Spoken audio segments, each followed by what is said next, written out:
106편입니다. 할렐루야. 주님께 감사하여라. 그는 선하시며 그 인자하심이 영원하다. 주님의 능력으로 이루신 일을 누가 다 알릴 수 있으며 주님께서 마땅히 받으셔야 할 영광을 누가 다 찬양할 수 있으랴.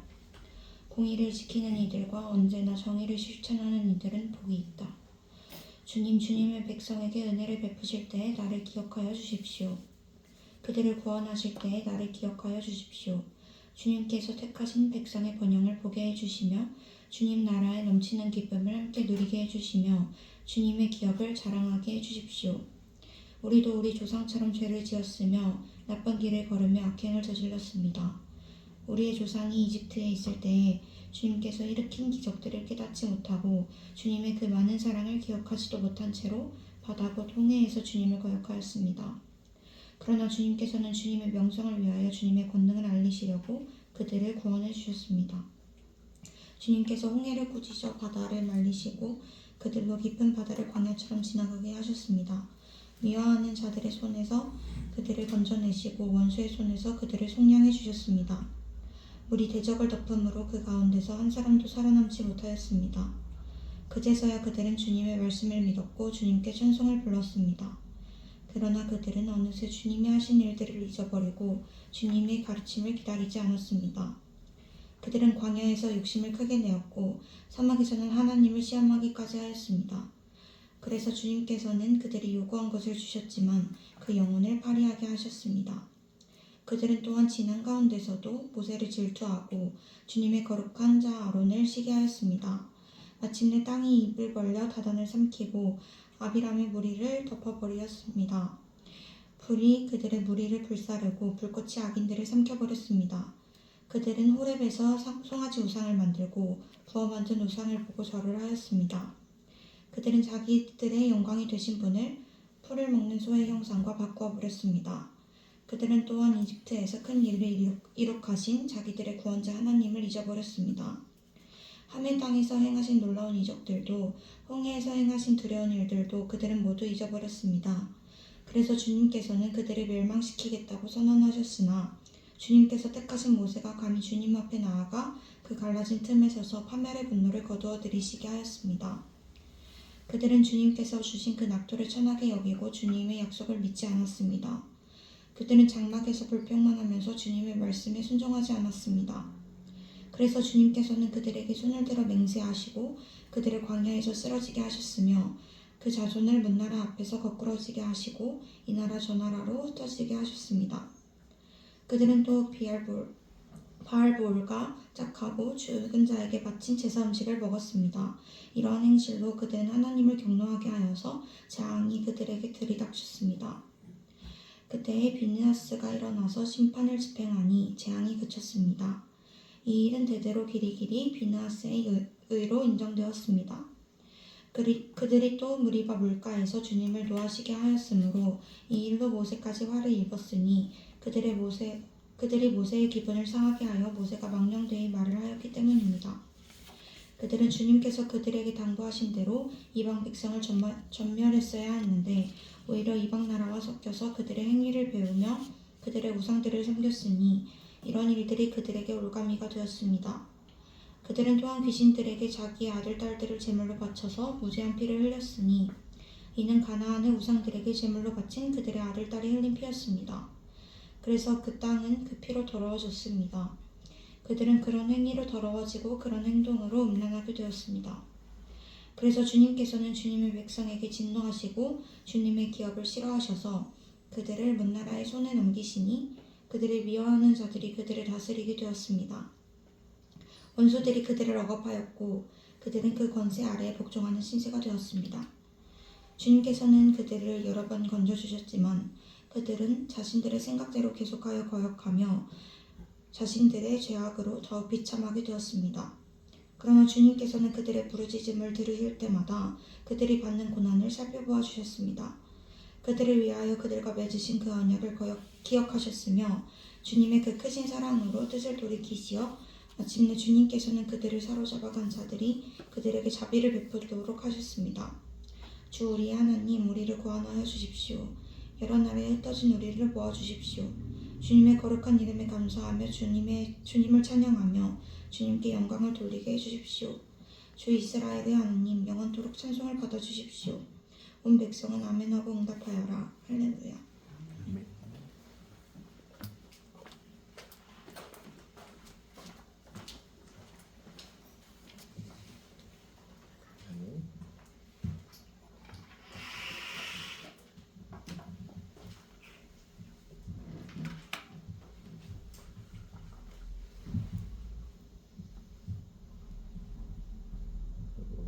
온라인 화면 좀 조정을 하고.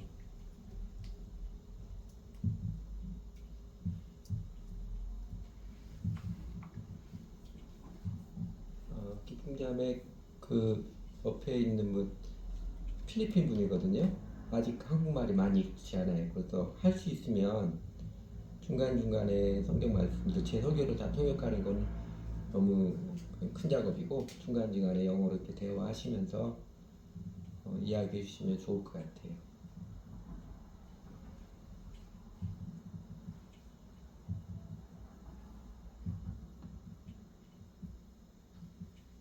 오늘 왜 이렇게 평소만큼 잘 안 되네요.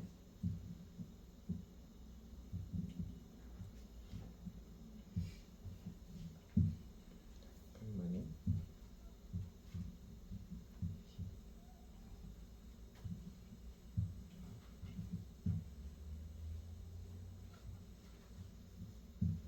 Recording in progress. 봄이 오고 있지요? 오늘은 확연한 봄 기운을 느낄 수 있는 날입니다. 어제 그제 꽃샘추위가 좀 있었어도 봄이 오는 하나님의 순리를 거역할 수는 없습니다. 봄 같은 기쁨 주신 해처럼 올 봄에는 하나님의 은혜를 더 많이 경험하여서 봄 같은 기쁨을 많이 누렸으면 좋겠습니다.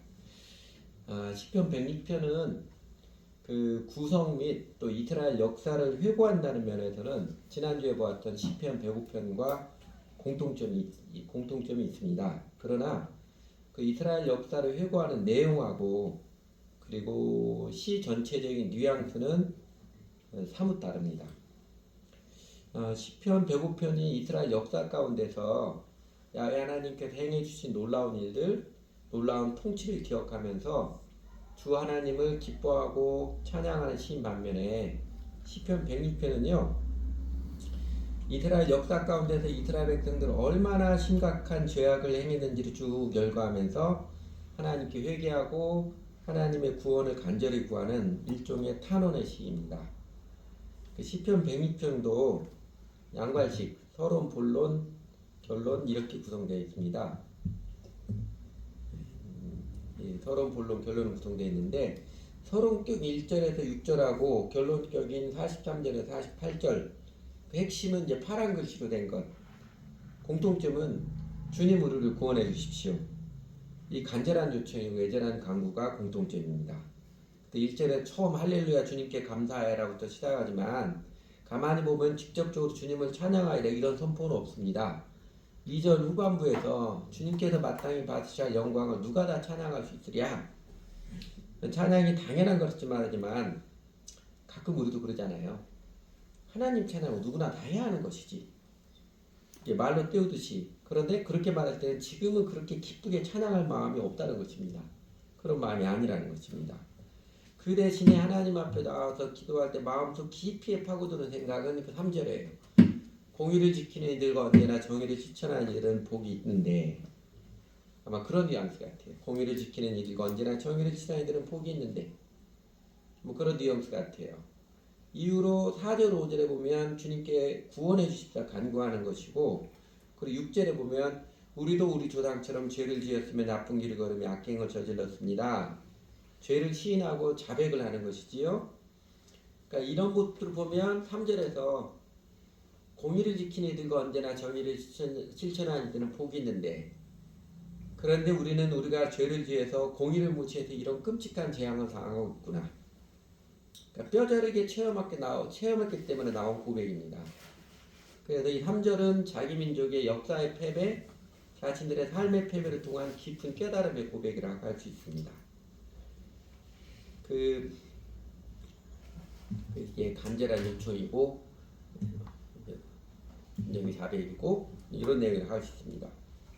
그렇게 이제 6절에서 자신도 조상들과 마찬가지로 죄의 악행을 자행했음을 시인하고 7절에서 42절까지 꽤 길지요. 전체 48절 중에 35절이니까 꽤 길게 이스라엘 자기 민족이 하나님 앞에서 어떤 죄와 악행을 저질러 왔는지 대표적으로 기억되는 것을 쭉 나열합니다. 그게 모두 9가지예요. 9가지를 나열을 합니다. 그런데 가만히 보면 이 시편 기자가 만약에 개인이 쓴 거라면 굉장히 자존심이 센 사람인 것 같아요. 6절에서 우리도 우리 조상처럼 죄를 지었으며 나쁜 길을 걸으며 악행을 저질렀습니다. 죄의 인정이 자백하는데 그 다음 7절에 40에 다 원수들이 그들을 꼭 남이 이야기하는 것처럼 우리 민족이 우리 조상이 이러지 않고 그들이 그렇게 행하는 것을 보면 모르겠지. 우리말로 번역할 때 이렇게 번역했는지 모르겠지만 그 영어 성경도 봤더니 마찬가지예요. 히브리어는 다 까먹어가지고 제가 모르겠고요. 그래서 아마 죄를 인정하긴 하는데 3인칭으로 뜨는 거 보면 약간 그러지 않나 싶기도 합니다. 그래서 9가지 얘기하고 짤막짤막 보면은요, 조상들이 9가지 역사인데 첫 번째 7절에서 12절까지는 이거는 반하고 홍해에서 주님을 거역하겠습니다. 요 모습처럼 그 홍해 앞에서 출애굽기 14장에 나오는 것이지요. 홍해 앞에서 백성들의 모습 반영합니다.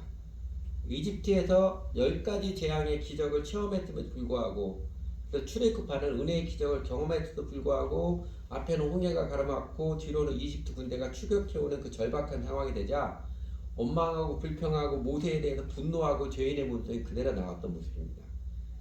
그래도 그때는 하나님께서도 연약한 백성들의 마음을 충분히 용납하셔서 백성도 혼내지 않으시죠. 혼내지 않고 이해하십니다. 그래서 홍해가 갈라지고 이집트 군대가 이스라엘 백성들은 다 구원을 받고 이집트 군대가 물에 모두가 빠져 죽는 그 권능을 베풀어 주셔서 하나님의 은혜와 권능을 경험하게 하셨습니다. 그래서 12절에 보면 그제서야 그들은 주님의 말씀을 믿었고 주님께 찬송을 불렀습니다. 그랬던 것처럼 하나님이 은혜를 베풀어 주셔서 이해하셔서 주님을 체험케 하셔서 주님 온전히 믿도록 배를 해주셨습니다. 두 번째로 이야기하는 것 13절, 14절, 15절인데 그러나 그들은 광야의 독침을 크게 내었던 것처럼 민수기 11장에 나오는 광야에서 만나에 대해서 하나님께서 은혜로 내려주신 일용할 양식인 만나에 대해서 불평하고 비아냥하고 더 욕심부리는 모습 말합니다. 광야를 통과하는 이스라엘에게 하나님께서 만나를 주셨는데 이게 처음에는 감격하여서 너무 감격하고 기뻐서 먹었는데 이거를 하루하루 계속 먹다 보니까 하나님의 은혜를 당연한 것처럼 여기고 그리고 점차 불평 불만이 늘어갔습니다. 누가 우리에게 고기를 먹여줄까? 이집트에서 생선을 공짜로 먹던 것이 기억에 생생한데 이집트에는 옛날에 예수님 믿게 되는 오이와 수박과 부추와 파와 마늘이 눈에 선한데 세상에서 놀던 것이 참 재미도 있었는데 뭐 이런 거예요. 이제 우리 눈에 보이는 것이다. 이 만나밖에 없으니 입맛마저 떨어졌다. 그렇게 비아냥거리기도 하고 자신들의 슬픈 처지가 되었다고 자기 연민에 빠져서 밤마다 울곤 했습니다. 그래서 하나님께서 어떻게 했어요? 그래서 하나님께서 뿔나셨지요. 내일 고기를 줄 것이다. 한 달 동안 너희가 실컷 코가 비뚤어지도록 고기를 먹게 하겠다고 정말로 큰 바람을 메추라기를 몰아서 이스라엘 진치고 있는 주위 떨어지게 하시죠. 이스라엘 진주로 반경 하루 길릴 만한 지역에 60cm 높이로 메추라기를 쌓아주셨습니다. 여러분 이렇게 큰 하나님의 권능을 체험을 하면 신약성경 베드로처럼 그 경외감에 사로잡혀서 주님 나는 죄인으로소이다 이렇게 깨닫고 회개해야 마땅한데 이 백성들 자신들의 불평 비난했던 오만스러운 심보나 하나님의 기적 같은 은총은 생각지 않고 그냥 눈에 보이는 고기가 좋다고 그냥 혈안이 되어서 먹기에만 급급하고 있으니까 하나님께서 어떻게 하세요? 그 안에 큰 재앙을 내리시지요. 시편 106편의 재미있는 표현이 15절에 그래서 주님께서는 그들이 요구한 것 주셨지만 그 영혼을 파리하게 하셨습니다. 고기는 먹었을 때 영혼은 말라 비틀어지게 하였다고 기록합니다. 오늘날에도 하나님의 자비의 손길을 보지 못하고 그냥 돈 벌기만 자기 먹고 사는 게만 혈안이 된 영혼은 그 영혼은 말라 비틀어질 밖에 없습니다. 결국은 재앙을 만날 뿐일 것입니다. 그 세 번째로 시편 106편에서 기억하는 이스라엘 역사는요. 16절 18절까지 그들은 또한 모세를 질투하고, 그러니까 민수기기 16장에서 있었던 사건이죠. 유명한 그 고라와 다단의 반역 사건이지요. 모세와 아론을 향해서 너희만 하나님 말씀을 들었냐? 우리도 들었다 하면서 영적 권위를 무시해버리고 그 모세와 아론에 대해서 대항하는 그 일당들에 대해서 하나님께서 항로에서 불이 나오게 하셔서 아주 직접적으로 하나님께서 거의 직결 심판을 가까운 심판하셨던 무시무시한 역사입니다. 불꽃이 악인은 함께 있다 했던 것처럼 그들의 죄악은 질투, 또 권위에 도전하는 그 죄악이죠. 오만이죠. 오만입니다. 그리고 네 번째로 이야기하는 것은 19절에 23절까지 요거는 이제 출애굽기 32장에 기록되어 있는데 호렙산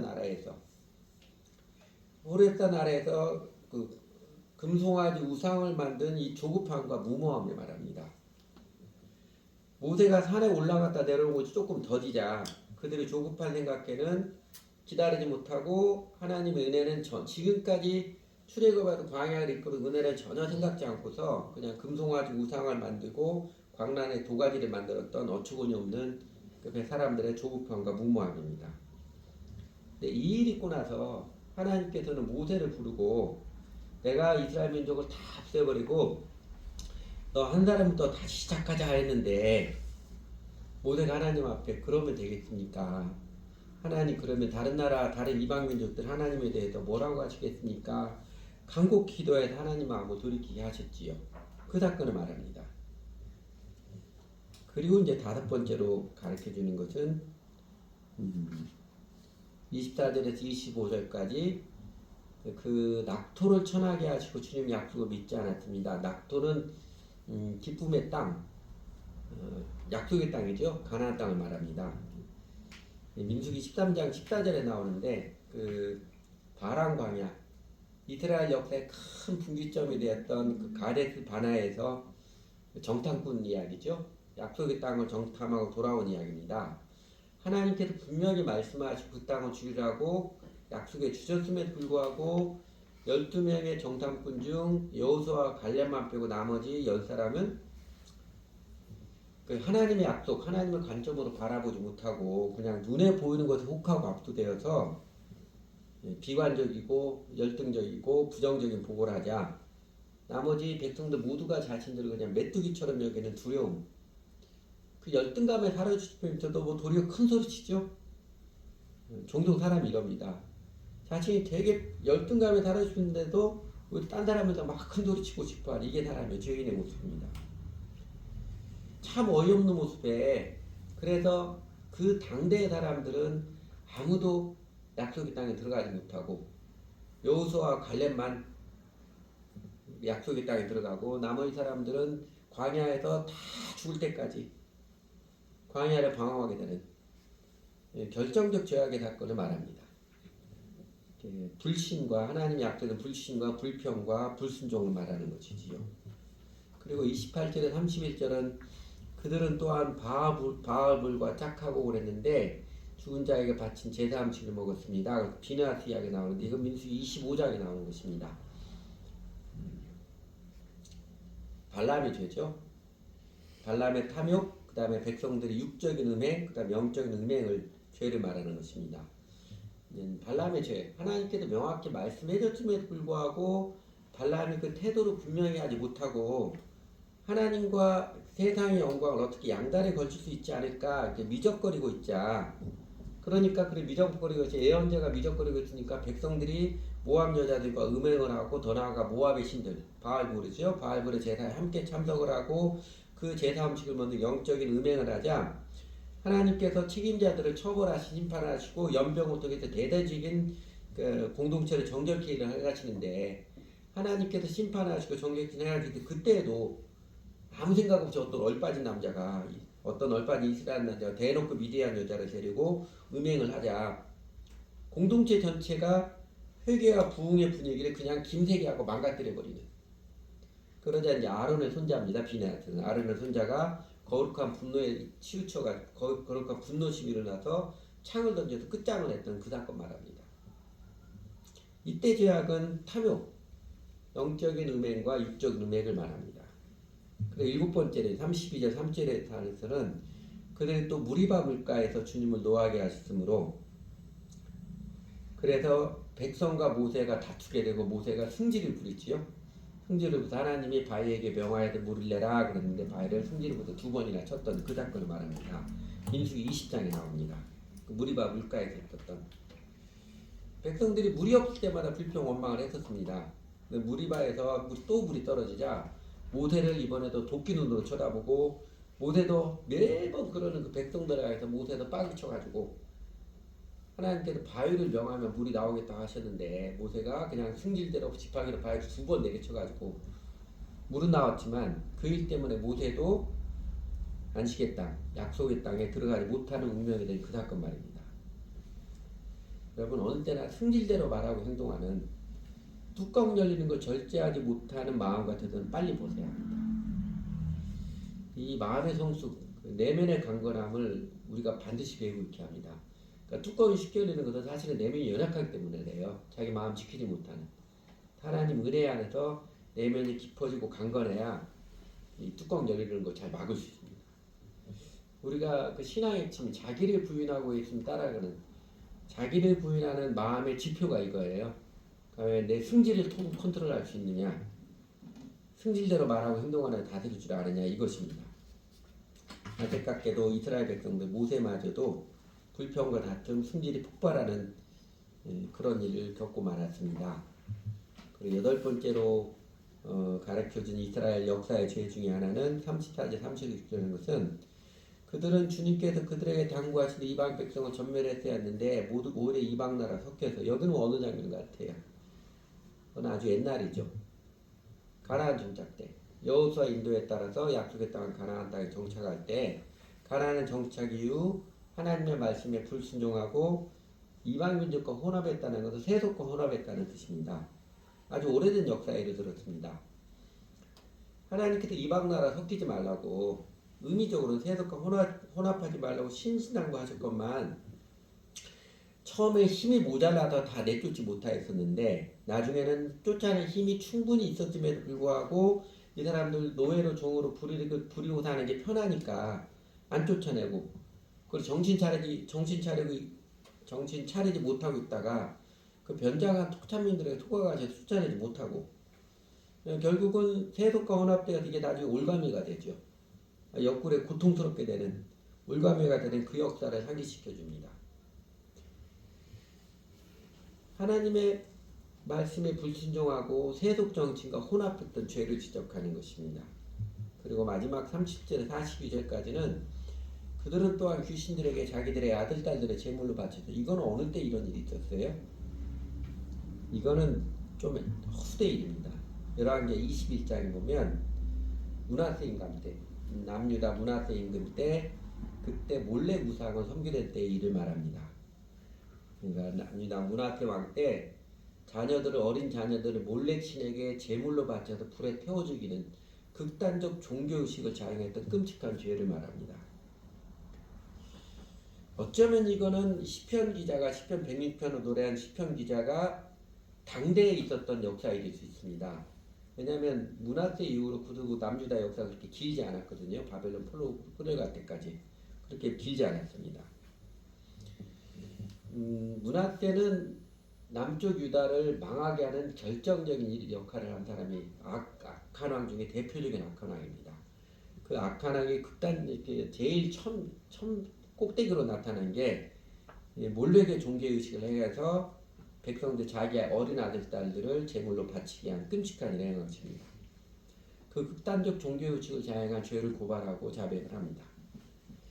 그리고 이 죄악 때문에 남유다는 이제 회생할 가망성이 완전히 없어져 버리고 멸망하게 되지요.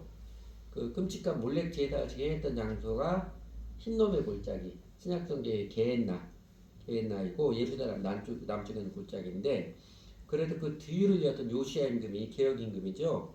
그 게엔나 흰놈의 골짜기를 사망의 골짜기로 명명을 했었고 쓰레기를 태우는 장소로 지정이 되었으며 그 신구약 중간기를 거치면서 게엔나는 이제는 영원한 심판이 이루어지는 장소, 당신이 쓰레기 치우는 쓰레기 처리장이 아니라 영원한 심판이 이루어지는 장소, 지옥의 이름이 된 것입니다. 그런데 예수님 당시에 신학경에 도 예수님 당시에는 개했나 그러면 쓰레기장이라는 그 뜻보다는 지옥이라는 뜻이 훨씬 더 명확하게 사람들이 인식하고 있었어요. 그러니까 이렇게 이스라엘 조상들의 죄와 악행 종류 지금 이렇게 9가지죠. 대표적인 9가지 쭉 나가면서 시편 기자는 하나님 앞에 죄를 자백을 합니다. 역사의 죄를 반복해서 자백함은 지금 자신들도 이 조상들과 똑같은 죄를 범했음을 시인하고 회개하는 마음을 고백하는 것입니다. 그러면서 43절에서 46절 뒤에 결론부에서 그러지 아래에서 이스라엘 민족 역사 그 다음에 자신들 인생의 역사의 죄악에 대한 요약이고 해석의 고백입니다.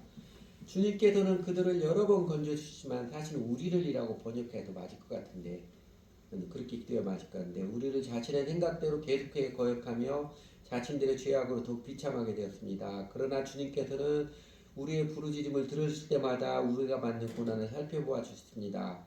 우리를 위하여 우리와 맺으신 그 언약을 기억하셨으며 주님의 그 크신 사랑을 스스로 돌이키시어 마침내 주님께서는 우리를 사로잡아간 자들이 우리에게 자비를 베풀도록 하셨습니다. 요는 이런 거죠. 주 하나님께서는 많은 은혜를 베풀어 주셨건만 우리는 우리 죄악으로 말미암아 계속해서 비참한 지경에 떨어졌습니다. 그러나 주님께서는 그럼에도 불구하고 우리 민족을 긍휼히 여겨 주셔서 그 신실한 하나님의 언약을 기억해 주셔서 우리에게 자비를 베풀어 주셨습니다. 요 고백하는 거예요. 이 고백을 하는 이유 그 다음 47절 48절 때문입니다. 그렇게 고백하고 주 하나님께 정작 하고 싶은 이야기 드리고 싶은 간절한 기도를 아뢰지요. 주 우리 하나님 우리를 구원하여 주십시오. 여러 나라에 흩어진 우리를 모아 주십시오. 주님의 거룩한 이름에 감사하며 주님을 찬양하며 주님께 영광을 돌리게 해주십시오. 주 이스라엘 하나님 영원토록 찬송을 받으십시오. 이 기도를 드립니다. 우리를 구원해 주십시오 하면서 여러 나라에 흩어진 우리를 모아 주십시오 간구하는 내용을 보면은요. 시편 160편은 유다 나라 망하고 백성들이 바벨론에서 끌려가다 뿔뿔이 흩어져 있던 때임을 알게 합니다.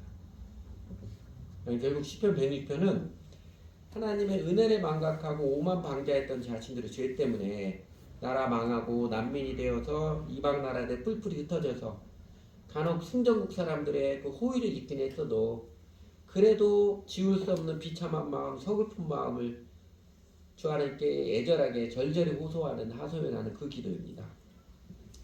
여러분 그러니까 이 3절 제가 제일 중요하게 봤던 공의를 지키는 이들과 언제나 정의를 실천하는 복이 있다.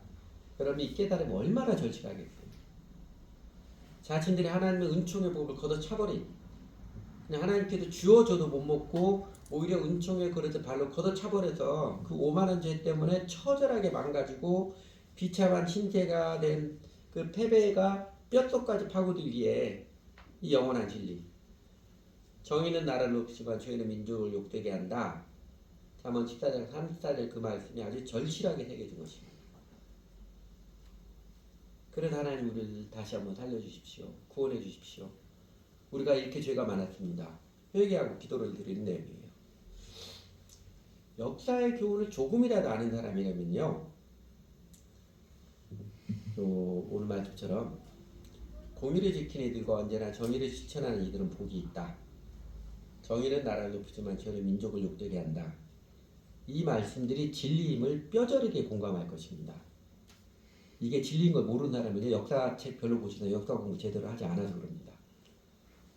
특히 우리나라 구한말 대한제국 멸망에서부터 일제강압기, 해방의 혼란정국과 남북한 단독정부 수립과 그 다음에 민족동란의 전쟁, 이승만 자유당 독재기와 4.19, 5.16 군사 쿠데타에는 박정희 군사정권과 유신 독재와 그리고 측근에게 피살당한 것, 그리고 그에 따라 서울의 봄이 올 거라 기대했는데 오지 않고 신군부 세력의 정권 장악과 5월 광주 민주항쟁, 그에 계속된 민주주의 학생 및 시민들의 민주주의 운동, 1987년 6월 항쟁으로 됐다는 제9차 개헌, 대통령 시정제 개헌했지요. 그 이후 김영삼, 김대중, 노무현, 이명박, 박근혜, 문재인 대통령이 이어지면서 여야 정권 교체가 몇 번씩 이루어지면서 이제 부침을 겪기도 했지만 우리나라는 민주주의가 기적적 세워져 왔습니다. 이 대한민국 현대사의 역사를 조금이라도 자세히 정직하게 보는 사람이라면 요 말씀이 실감이 날 거예요. 1951년 10월 1일자 영국의 그 더 타임즈라는 신문사 있죠. 더 타임즈가 1950년 10월이면 한국전쟁이 한참 진행될 때잖아요. 한국전쟁의 결과에 예측과 한반도 평화 가능성을 논하며 이런 제목의 사설에서 이런 표현을 한 적이 있습니다. 쓰레기 더미에서 장미가 피어나는 것을 기대하는 것이 한국의 폐허에서 건강한 민주주의가 생겨나길 기대하는 것보다 더 합리적이다. 만약에 대한민국이 건강한 민주주의가 세워진다면 그거는 쓰레기 더미에서 장미꽃 피어나는 것 같은 기적이다. 이 말이지요. 근데 이 표현이 발달이 되어서 이후에 한국의 정치정이 사회 정의가 없이 그냥 코미디가 연출될 때마다 세상에 이런 일이 있을까 연출될 때마다 그러니까 1952년에 발췌비용부터 시작을 해서 1954년 4.4.5 개헌 1960년에 3.15 부정선거 4.19 혁명 5.16 군사정변 큰일을 날 때마다 해외 언론들은요 한국에서 민주주의가 생겨나는 것은 그 쓰레기 더미에서 장미꽃이 피어나기를 바라는 것보다 더 희박하다. 비아냥을 계속 반복했습니다. 경제면에서도 마찬가지였어요.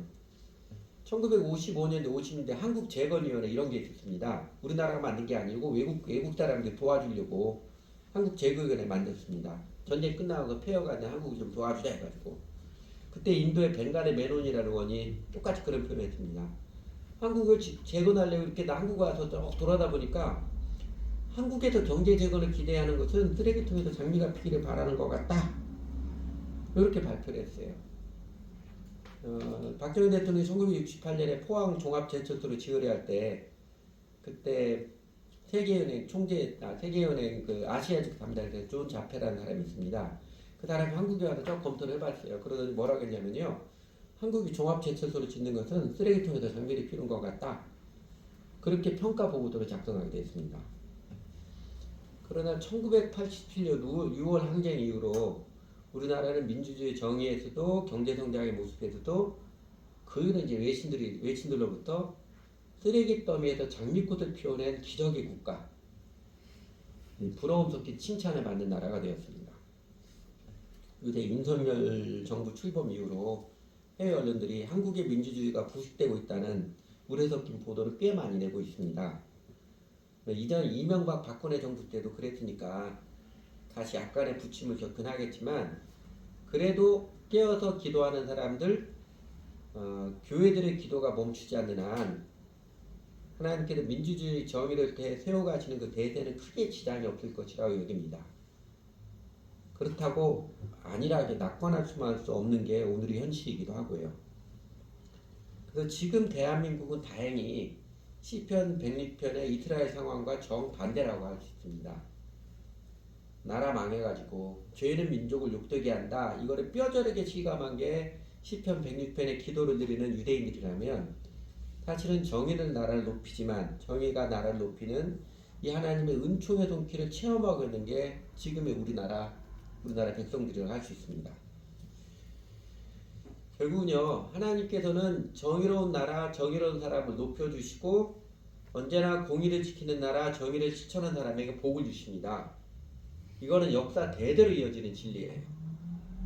그러니까 정의를 지키는 사람 정의를 지키는 나라가 당장은 어려움을 당하는 것 같아도 역사는 궁극적으로 하나님께 통치하시는지라 결국은 당장의 이익만 쫓는 이 근시한 인간 눈이 짧은 국가들은요 복을 받지 못하게 되기 마련이고 언제나 정의를 추구하며 실천하는 사람들 국가가 마침내 하나님의 복을 받습니다.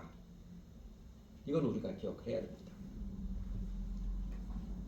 우리나라 경제성장의 기적에 대해서 사람들이 모두가 다 박정희 대통령의 공로인 것처럼 인식이 많은데 조금 더 자세히 보면 특히 그리스도인 들어서 하나님의 통치의 관점에서 보면 그 역사인식의 수정을 좀 하긴 해야 합니다. 그러니까 박정희 대통령이 그 중화학공업 우선 육성 그렇게 못 사는 나라가 중화학공업 우선 육성 그 다음에 경부 고속도로 건설 포항 종합제철소 건설 통큰 결단을 했지요. 정말 통큰 모험적인 결단을 해서 경제 기틀을 그래도 마련한 국면을 분명히 인정해 줘야 됩니다. 이거는 박정희 대통령의 통큰 결단의 결과예요. 그거는 인정을 해야 됩니다. 그러니까 이승만 대통령 때 미국의 언저를 엄청나게 받았습니다. 그 50년대. 그렇게 많이 받았음에도 불구하고 50년대 내내 우리 백성들은 기아선상에서 시달린 우리나라 그 50년대 이승만 대통령 경제 운영에 비하면 박정희 집권 이후로 나라 경제가 비로소 성장하기 시작한 공로는 그건 확실히 인정해줘야 합니다. 그래서 최근에 그 영화 거국전쟁에서 이승만이 경제개발 5개년 계획 기초로 놔주었다고 비화했지만요. 사실 박정희 대통령 이승만을 경멸했습니다. 그 기록에도 나와요. 그 이유는요. 50년대 내내 우리나라 살림살이가 하나도 좋아진 게 없기 때문에 그래요. 유해전쟁 끝나고. 미국과 다른 나라에 그렇게 원조를 해주고 다른 나라에 한국 재건위원회 이런 것까지 만들었음에도 경제 하나도 좋아진 게 없었기 때문입니다. 그래서 박정희가 5.16 군사 정변 때 혁명 공약으로 세운 것 중에 이런 표현이 있습니다. 기아선상의 허덕이는 민생고를 취급해 해결하고 국가 자주 경제재건에 총력을 경주한다. 어쩌면 박정희로 하여금 군사혁명의 제일의 동기가 이 모습이에요. 경제 때문에 그런 것입니다. 그래도 그 이후로 우리나라가 60년대 후반부터 한 해 7내지 7% 이상 눈부신 경제 성장을 하긴 했습니다.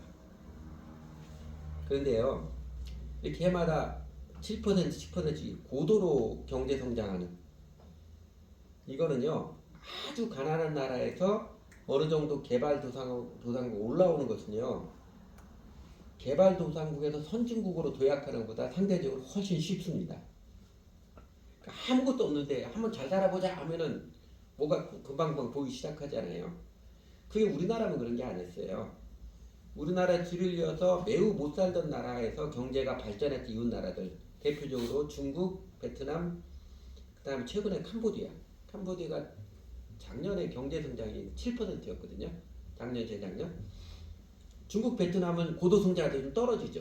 어느 정도 성장이 떨어진 상황인데 이런 나라들 중국도, 베트남도, 캄보디아도 옛날 70년대 우리나라도 아주 가난한 나라도 개발도상국 수준으로 올라가는 것은 그 비약적 성장하는 게 종종 있는데 근데 중국, 베트남도 그 이후 성장률이 정체되는 것처럼 그렇게 높지 못합니다. 심지어 중국, 베트남, 캄보디아는 공산주의 정치 체제임에도 불구하고 그렇게 고도 성장을 한동안 고도 성장하기도 했지요. 그러니까 매우 못 사는 나라에서 초기 경제를 좀 일으키기는 그렇게 어렵지 않습니다. 그러나 개발도상국에서 우리나라도 마찬가지예요. 개발도상국에서 선진국으로 도약하는 일은 그렇게 쉽지 않습니다. 세계 역사에서 개발도상국에서 선진국으로 제대로 도약한 유일한 나라가 대한민국을 꼽고 있습니다. 대한민국밖에 없다고 그래요. 그런데 정작 우리나라가 개발도상국을 벗고 선진국으로 올라서게 된 때가 언제예요? 2000년대 들어서입니다. 김대중 노무현 대통령 때부터예요. 김영삼 대통령 때는 아직 그렇게 낙관할 때는 아닌데 아직은 내실을 다지하는 때인데 내실을 다지지 못하고 외신들이 많이 표현했던 것이 샴페인 일찍 터뜨렸다가 성급하게 폼만 잡다가 그냥 굴욕적인 IMF 국가 경제 위기를 겪었잖아요.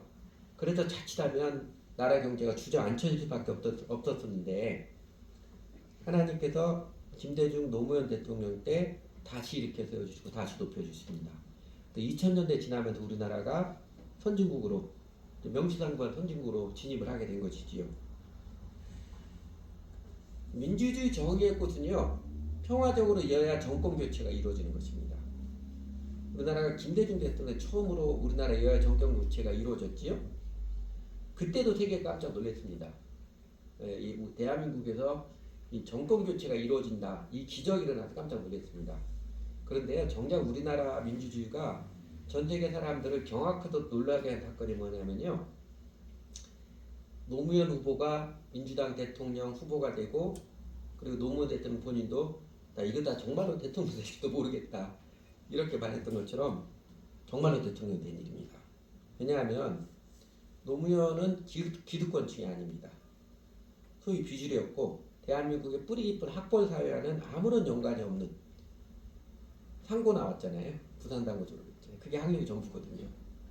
그리고 자기 성공을 위해서 어떻게든 유력한 사람들에게 줄 서가지고 올라가는 사람이 아니라 언제나 계란으로 바위치기 하듯이 정의를 고집한 사람이기 때문에, 그래서 번번이 실패를 반복한 사람이기 때문에 그렇습니다. 그런데 그런 사람을 대통령으로 뽑아준 우리 국민들의 모습에 당시 세계 언론들은 대한민국이 세계 최고의 민주주의를 일으켰다고 격찬을 했습니다. 역사 해석은 사람마다 다르지만요, 하나님께서 김대중 노무현 대통령 때 지금 말하면 진보진영사람 대통령에서 경제가 발달은 그게 아니고요, 여야 정권 교체를 할 만큼, 그 다음에 기득권층의 그 아주 높은 콘크리트층을 깨트리고 이 비주류였던 노무현씨를 대통령을 세워줄 만큼 우리나라 시민의식이 발전한 민주주의 정의를 세워준 곳에 하나님께서 복을 내려주신 거예요. 개발도상국이 선진으로 올라간 그 복을 내려주신 것입니다. 실제로 우리나라 경제가 선진으로 도약하는 그 지표들을 보면 김대중 노무현 대통령 때 선진으로 올라가는 지표들이 나타납니다. 박정희나 김대중이나 노무현이나 한두 사람 영웅에 의해서가 아니라 사실은 많은 사건들 사고 속에서도 대한민국 출범 이후로 4.19, 5.18 광주 민주화항쟁, 1986월 시민항쟁 등 계속 이어져온 우리 국민들의 그래도 정의를 추구해온 발걸음들, 정의를 부르짖고 정의를 추구하는 몸치대에 우리 하나님께서 정의는 나라를 높이지만 이 진리를 체험케 해주신 역사의 실증이라 말씀드릴 수 있습니다. 그래서 사랑하는 여러분, 이거 꼭 기억하십시오. 개인도 국가도 오늘 시편 103절 공의를 지키는 이들과 언제나 정의를 실천하는 이들은 복이 있다. 정의는 나라를 높이지만 죄는 민족을 욕되게 한다. 이게 진리입니다. 개인의 인생에서도 국가의 역사에서도 이게 영원한 진리입니다. 역사에는 살아계신 하나님의 통치가 있기 때문에 그렇습니다. 그래서 우리가 정의는 나라를 높이지만 죄는 민족을 욕되게 한다. 이 말씀 붙잡고 우리가 속한 대한민국이 하나님 나라가 임하도록 깨어서 기도하기를 멈추지 않는 것이고요. 그래서 우리가 교회를 세우는 것, 우리 개개인의 신앙생활부터 이게 죽이 되든 밥이 되든지 교인들이 적든지 많든지 우리가 예수님의 가르침에 정직하게 따르고 해야 될 것 아니냐. 사람들이 좋아하든 싫어하든 이것 고집하는 것입니다. 적당히 복받기 바라는 기복을 바라는 종교인의 작태나 하나님 경외함이 없이 그냥 우리끼리 사이좋게 잘해보자 요거 거부하고 우리가 어떻게 되든지 예수님 가르치고 우선 정직하게 추구하는 이걸 최고의 가치로 삼는 게 그 이유 때문에 그렇습니다. 이렇게 큰 은혜를 입은 대한민국이고 대한민국 교회인데 대한민국 개신교회가 서구교회처럼 예수님의 십자가 은혜, 죄로부터 구원해 주신 놀라운 은혜를 싸구려로 전락시킨 것은 매우 유감스럽고 개탄스러운 현상입니다. 우리 주 예수님께서 십자가의 사랑과 부활의 본능을 베풀어 주시는 그 은혜로서 우리를 죄로부터 구원해 주신 게 죄의 형벌만 영원히 면제해서 이제는 예수님 영접했으니까 뭘 해도 심판받지 않는다. 나는 뭘 해도 하나님 나라 간다. 천국 간다. 이렇게 여기는 그릇된 신앙, 집착의 신념은요, 결국 끔찍한 결과, 끔찍한 운명을 맞이할 할 것입니다. 예수님 영접을 했으니까, 나 믿으니까, 그 믿음이 뭔지 사실 잘 모르면 믿으니까 예배 시간에 늦게 오더라도 온라인으로 그냥 이 교회 저 예배 중계 그냥 쇼핑 하듯이 보도 일주일에 한 번은 예배 보니까, 그리고 살면서 하나님의 임재와 능력 경험 이런 경험 없어도 그래도 난 지옥 간 거 천국에 갈 테니까 그러면 됐지. 이런 속셈으로 자기가 구원받았다고 생각하는 사람들, 죄는 민족을 욕되게 한다처럼 큰 낭패를 겪어야 말 것입니다. 여러분, 예수님께서는 하나님 나라의 복음을 자신의 전 재산을 다 팔아서 밭에 감추인 보화를 산 그 사람으로 비유했잖아요. 그렇게 비유할 만큼 절대적으로 소중하고 귀중한 것이라고 밝히 가르쳐 주셨는데, 오늘 본문 시편 106편에서 이스라엘 역사의 제약을 회고했듯이 하나님은 우습게 여기고 하나님 있는 신앙 하찮게 여기는 사람들, 그래서 자기 잔머리 굴려가지고 딱 눈치 보고 적당히 그냥 평안히 살고 평안한 운명을 맞이할 수 있겠다고 여기는 사람들, 여러분 그 사람들이 정말 하나님 은혜를 경험해서 평안히 살고 평안한 운명을 맞이할 수 있을 것 같아? 택도 없는 말상입니다. 그 맹신입니다. 큰 낭패를 겪을 수밖에 없는 맹신입니다. 그래서 제가 여러분들에게 우리 교인 계속 줄고 나중에 정말 두세 사람만 나올지도 모르겠지만 그런다 할지라도 예수 믿는 걸 정직하게 믿어야 됩니다. 하나님 말씀을 가르쳐준 대로 내 마음의 정성과 시간의 재물의 우선순위 명확하게 들어갑니다. 그래야 구원받은 사람이지. 여러분 속지 마십시오. 강조하는 거 그래도 그래요. 성경이 명확히 가르쳐 줬거든요. 이 말씀 기억하시죠? 나를 존귀 여기는 자를 내가 존중히 여기고 나를 멸시하는 자를 내가 경멸하리라. 직장 생활은 자기 월급과 직장관계 절대로 지각 안 해요. 그런데 일주일에 한 번 하나님, 내가 주님으로 부르는 예수님 하나님, 그 하나님께 사랑의 고백을 드리는 예배 시간은 떡 먹듯이 지각을 하거든요. 툭하면 빠지고. 구원이 그렇게 널널하게 아니라는 거예요. 우리가 개혁해야 될 것입니다. 비판해 드리는 게 아니라 우리가 예수님을 바라 믿고 따르는 모습을 통해서 하나님께서 하나님의 능력으로 역사하셔서 예수 믿는 게 그렇게 널널한 것이 아니구나. 예수 믿는 그렇게 하찮게 여겼던 죄악들이 회개하는 모습을 보고 싶은 거예요. 그래서 하나님께서 이 나라 민족의 대한민국 교회 지금까지 뵙던 은총의 손길이 멈추지 아니하고 마침내 하나님 영광을 받으시기까지 계속해서 하나님께서 그 은혜의 뜻을 이루어주시기를 기도하면서 소망하면서 예수님을 따르는 것입니다. 여러분 이 엄중한 말씀을 기억해야 합니다. 사실은 좋은 말씀이죠. 나를 존중하는 내가 존중하고 하나님을 존중하면 하나님께서 높여주고 존중함을 경험합니다. 여러분 죄로부터 구원해 주신 은혜는 당연히 정의를 추구하는 새로운 삶으로 구원입니다. 그러니까 내 마음대로 사는 게 주임을 알고 회개하고 예수님을 주님을 믿는 사람은요 자연스럽게 이제는 내 편의대로 살지 않고 이제는 하나님 제일 존귀 여기며 정직하게 살겠습니다. 기꺼이 값을 지불하고 올바른 삶을 배우며 따르며 살겠습니다. 이 열정의 마음의 사람입니다. 제가 요새 최근에 학교에서 최근에 예수님 인격적으로 제대로 주님 믿은 애가 하나 있거든요. 그 애에게 지난주에 큐티를 가르쳐 줬어요. 그래서 큐티 묵상한 걸 이제 단톡방에 이제 같이 하는 단톡방 올라오는데 제가 다음 기도 모임 때 한번 소개해 드릴게요. 그 큐티 묵상 글이 아주 저를 정확하게 합니다. 너무너무 놀라게 해요. 요새 아침마다 그 친구가 큐티 묵상 올라오는 거 보는 새로운 기쁨이 생겼어요. 원래 그런 거예요. 예수님을 주님을 믿으면요, 내가 이제는 내 마음대로 살고 예수님을 주님으로 믿고 주님을 위해 살겠습니다. 하나님을 제일 존귀하며 정직하게 살겠습니다. 이러면은요, 그 시간이 너무너무 좋아요. 자기 아침에 기도하고 말씀을 주게 너무너무 좋다고 하는데요. 이 열정의 마음의 사람이 거듭난 사람이에요. 마음의 성령을 받는 사람의 특징이 이스라엘 므낫세의 경우처럼 극단적 종교주의자가 되는 것이 아니라 정의를 추구하는 사람이 되는 것입니다. 일상의 삶에서 하나님 존귀 여기며 정의를 추구하는 사람이 되는 것입니다. 지금은 한국교회가 정의가 절실히 필요할 때입니다.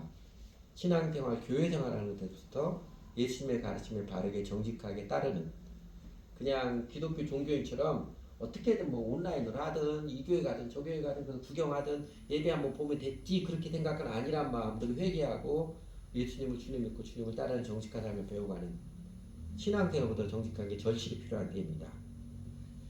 그리고 하나님께서는 그 사람들을 찾고 계실 거예요. 그리고 그렇게 정직하게 예수님을 따르는 사람 중에서 하나님이 저희 대한민국과 이 나라 교회를 향해서 그 은총의 뜻을 거두지 않으셨다면 분명히 하나님께서 하시는 일이 있을 것입니다.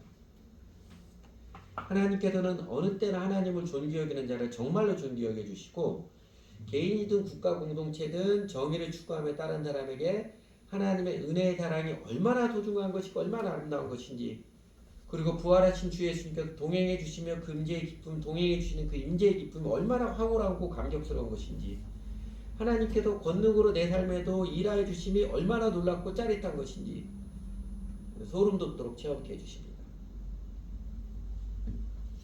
하나님께서는 우리를 우리 시대 가운데 그 하나님의 살아계심과 선하심을 증거하는 하나님의 통치의 증인으로 부르신 것입니다.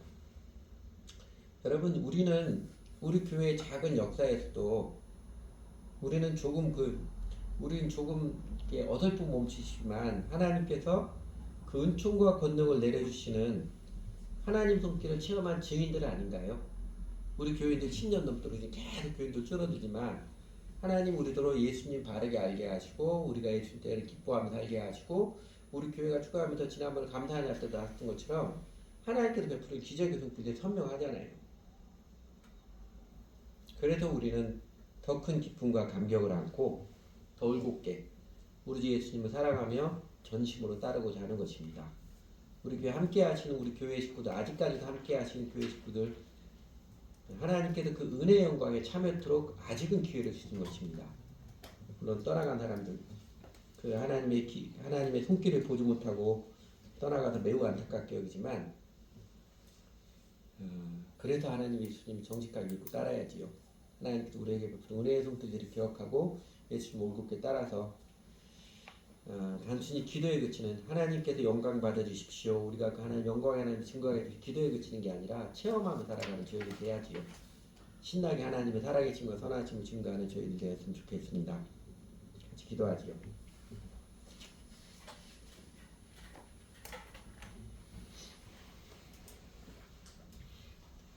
하나님, 10편 106편 이스라엘 역사를 통해서 정의가 복받는 길이고 정의가 우리 개인과 나라를 높임받는 길이고 죄는 민족을 욕되게 하는 길임을 명확히 교훈해 주셔서 감사드립니다.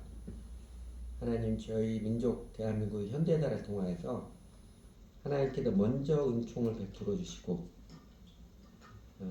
우리 백성들 민초들의 정의에 추구하는 몸짓을 마음들을 어여삐 여겨주셔서 나라를 높여주시는 민주주의 정의도 기적같이 세워주시고 경제적인 풍요도 기적같이 세워주시는 기적의 은총들을 베풀어 주셔서 정말 감사를 드립니다.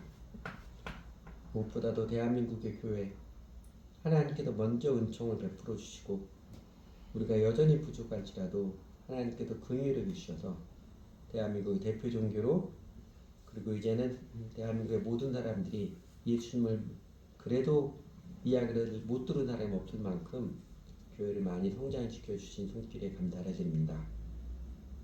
우리 교회, 저희 교인들, 우리는 많이 부족했지만 그래도 예수님의 가르침에 정직하게 추구하는 저희들을 하나님께서 이쁘게 봐주셔서 하나님, 우리의 이 모든 것을 더하시라 했던 것처럼 정직하게 예수님 믿고 따르고자 하는 사람들의 삶과 마음을 다 들어주셔서 하나님의 평안과 담대함으로 강건케 해주시고 삶을 하나님 은총을 입으며 살아가도록 이끌어 주셔서 정말 감사드립니다. 그렇게 저희들의 삶의 도서 하나님의 약속이 진리임을 체험케 해주셔서 감사를 드립니다. 하나님, 그럼에도 불구하고 저희 나라 우리 민주주의가 퇴행되지 않을까 우려하는 모습들이 많은 것을 하나님 긍휼히 여기십시오. 정의를 행하기보다도 여전히 인간의 욕심대로 행하는 모습 많은 저희 백성들의 모습, 특히 지도자들의 모습을 하나님 긍휼히 여겨주십시오.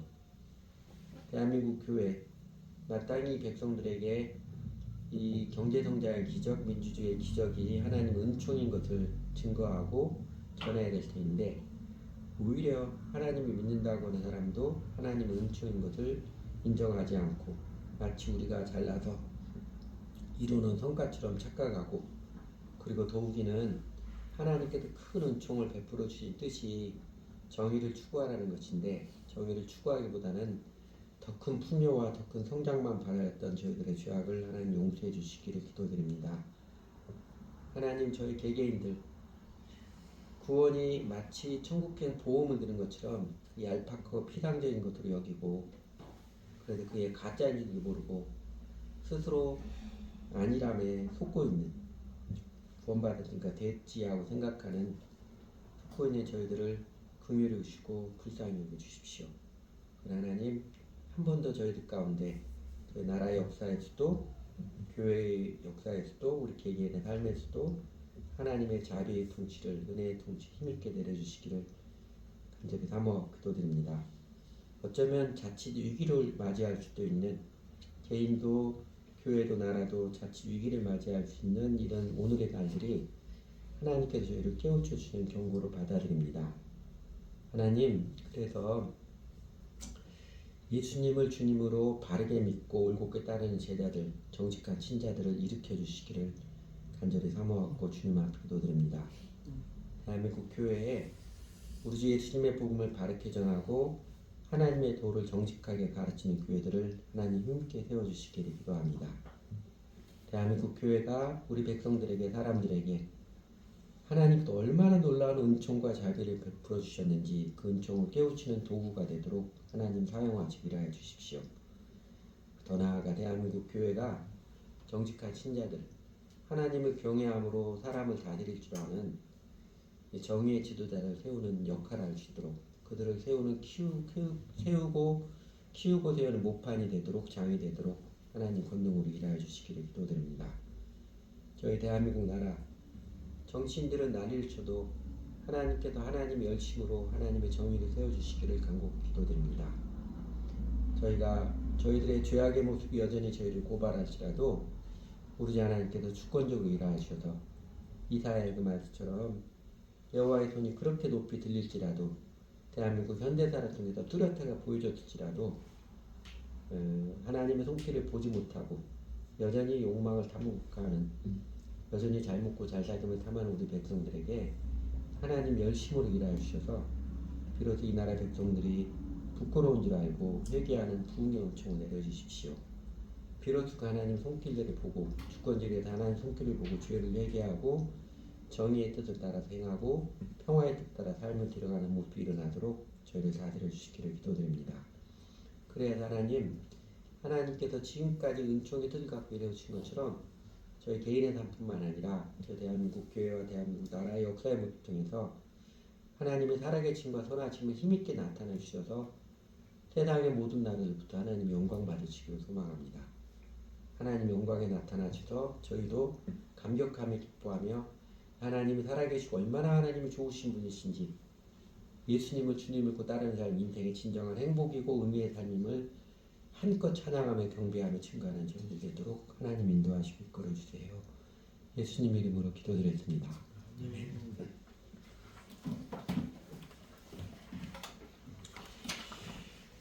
봉헌찬